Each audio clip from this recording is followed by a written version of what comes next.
আমডাঙ্গা কারবেলা মাঠ প্রাঙ্গণে আয়োজিত হলো বোদাই উচ্চ বিদ্যালয়ের প্রাক্তন ছাত্রছাত্রীদের উদ্যোগে সংবর্ধনা অনুষ্ঠান। রাজ্য স্তরে 400 মিটার দৌড়ে প্রথম স্থান অধিকার করে জাতীয় স্তরে সাফল্যের সঙ্গে খেলে বাড়িতে ফিরলেন জিসান আলী মোল্লা এবং জিমন্যাস্টিকে প্রথম স্থান অধিকার করেন জাতীয় স্তরে খেলতে যাবেন সাবানা খাতুন। 600 মিটার দৌড়ে রাজ্য স্তরে তৃতীয় স্থান অধিকার করেন সহেলি পারভিন। 1500 মিটার দৌড়ে তৃতীয় স্থান অধিকার করেন অংশু ডোগরা।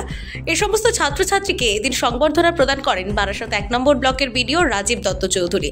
এদিন বিডিও রাজীব দত্ত চৌধুরী ছাড়াও উপস্থিত ছিলেন বোদাই উচ্চ বিদ্যালয়ের প্রধান শিক্ষক ও দুর্লভপুর প্রাইমারি স্কুলের শিক্ষক, আমডাঙ্গা পঞ্চায়েত সমিতির সদস্য নবীন মাইতি, বারাসাত ব্লক 1 নম্বর কৃষি কর্মাধ্যক্ষ কাসেম আলী, খিলকাপুর গ্রাম পঞ্চায়েতের উপপ্রধান রবিউল ইসলাম, বোদাই গ্রাম পঞ্চায়েতের প্রধান রূপা বেরা, খিলকাপুর গ্রাম পঞ্চায়েতের প্রধান আরিফ গাজী, সুশান্ত মণ্ডল সহ বোদাই উচ্চ বিদ্যালয়ের প্রাক্তন ছাত্রছাত্রী ও সমাজের বিশিষ্ট গুণীজনরা উপস্থিত ছিলেন। আজকের অনুষ্ঠান নিয়ে বিস্তারিত জানালেন বোদাই উচ্চ বিদ্যালয়ের প্রাক্তন ছাত্র তথা বিশিষ্ট সমাজসেবী Jahangir Mondal. Bureau report, NB Bangla media. দেখুন, আজকে তো এটা তো আমরা ভাষাহীনভাবে আনন্দভাবে আমরা করেছি। আমাদের করার পিছনে একটু উদ্দেশ্য আছে। আজকে যদি আমরা সবাই সকলকে চেন সিস্টেমে হাত না ধরে আমরা যদি সমাজের মুখে তুলতে পারি, তাহলে আগামী দিন সমাজ কিন্তু অধঃপতনে চলে যাবে। আমরা দেখি আজকে তোলার জন্য আজকের ডেটে দাঁড়িয়ে আমরা সবাই ব্যস্ত হয়ে পড়েছি যে মন্দির মসজিদ কিভাবে নির্মাণ হবে, কিন্তু অনেক আগেই আমরা শিখেছিলাম মন্দির এই মসজিদ এই হৃদয়ের চেয়ে বড় কবার কোথাও নেই, এখানেই বসে ঈশামশা পেল সত্যের সন্ধান, গাই সাম্যের গান।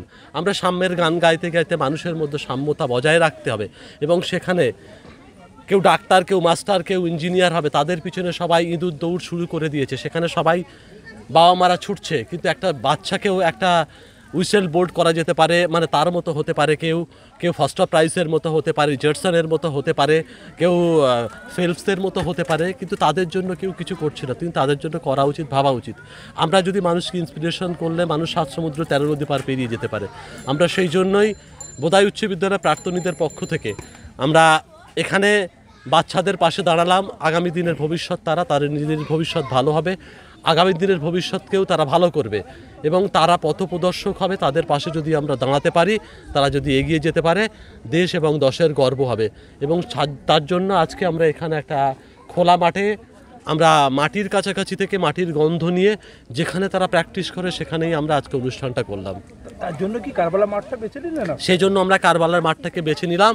এই কারবালার মাঠ থেকেই তো তারা গিয়েছে জাতীয় স্তরে খেলতে। আগামী দিনে যারা যে সমস্ত বাচ্চারা আজকে এখানে দেখেছেন যারা আছে, তারা আগামী দিনেও আমি বিশ্বাস করি এখান থেকে হয়তো ইন্টারন্যাশনালও তারা খেলবে।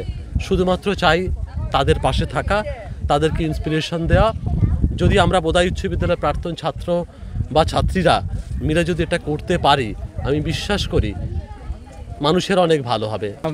আগে তো বলা দরকার, প্রাক্তনদের বোদাই স্কুলের প্রাক্তন ছাত্ররা যে উদ্যোগটা নিয়েছিল যে খেলাদের পেছনে যে দাঁড়ানো, যে গরিব ছেলে মেয়েদের জন্য, অনেকে রানিং শু কিনতে পারে না, সেই রানিং শু কেনার জোগাড়টা করে দিয়েছে। রানিং শু 4 জনকেই রানিং শু দেওয়া হয়েছে।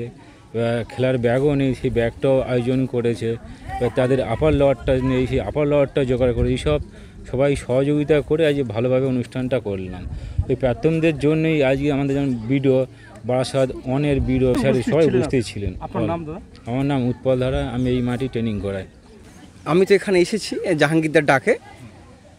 এখানে ভালো লাগছে। এখানে যে ছোটো বাচ্চারা রয়েছে, কেউ 7-এ পড়ে, কেউ 8-এ, কেউ 9-এ, এবং এখানে আমাদেরই এলাকার ছেলেমেয়েরা তারা জাতীয় স্তরে একটা স্থান পেয়েছে। এটা আমাদের স্কুলের জন্য, আমাদের এলাকার জন্য খুবই গৌরবের। একটা দেশ, একটা জাতি কতখানি এগিয়ে গিয়েছে তার মাপকাঠি কেবল একটা স্কুলের বা একটা কলেজ থেকে কেউ কতক্ষণ ফার্স্ট হলো, কত পড়াশোনা হলো, তার মাপকাঠি শুধু কেবল সেটা নয়, খেলাধুলায় কতক্ষণ এগিয়ে গেল জাতীয় স্তরে বা কোনো ইন্টারন্যাশনাল লেভেলে, সেটাও একটা মাপকাঠি। আমি তো একটা ঘটনার কথা বলতে পারি আপনাদের। একটি মেয়ে অ্যাথলিট, সে কুস্তিতে জাতীয় স্তরে ফার্স্ট হয়েছে এবং তাকে দেখার জন্য, তাকে সংবর্ধনা দেওয়ার জন্য এলাকার এমএলএ সাহেব গিয়েছে তার বাড়িতে। বর্ষাকালে যাবার পথটা এতটাই পিচ্ছিল এবং এতটাই সমস্যা সংকুল, যাওয়া যাচ্ছে না। তখন সে এমএলএ সাহেব মেয়ের সঙ্গে দেখা করলো এবং প্রতিশ্রুতি দিলেন যে তোমার এই পথে আসার জন্য সমস্যা হয়েছে এবং তুমি দেশের গৌরব, এই পথ আমি পিচের তৈরি করে দেবো। তো দেখা গেল পরে সে এমএলএ সাহেব ওই রাস্তা পিচের তৈরি করে দিয়েছিলেন। তো এখানে এই যে একটি কর্দমুক্ত একটি কাঁচা রাস্তা ইটের হয়ে গেল, পিচের হয়ে গেল, তার পিছনে একটি মেয়ের খেলাধুলা এবং তার সাফল্য গুরুত্বপূর্ণ ভূমিকা রেখেছে। আপনার নাম? আমার নাম আলমগীর গাজী। আপনি প্রাক্তন একজন ছাত্র? হ্যাঁ, বোদা হাই স্কুলের আমি একজন প্রাক্তন ছাত্র।